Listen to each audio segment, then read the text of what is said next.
دايرين؟ لاباس عليكم بخير؟ المهم كنت كنصور واحد الفيديو وقلت غندخل هاد الستوري مع هاد الفيديو بالنسبه للناس اللي كيسولوني على الملابس بالجمله من عند المعمل اللي كنمشي نتقدى من عندهم.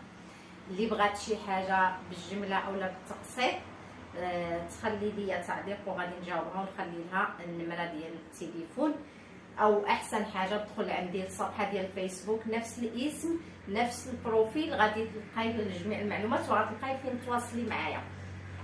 المهم انا شخصيا انا كنبيع بالتقسيط وبالجمله. اللي بغات الجمله مرحبا بها. بالنسبه للسيدات ولا الناس اللي كيبيعوا، الشباب الشابات سيدات، كنهضر عامه ما كنهضرش مع العيالات، كنهضر مع كلشي. غير كتخرج بزاف الناس كيعاتبوني كيقولوا لي كتقولي يعني انت الفيديوهات ديالك عندك متابعين مخلطين، يعني شباب شابات رجال عيالات امهات.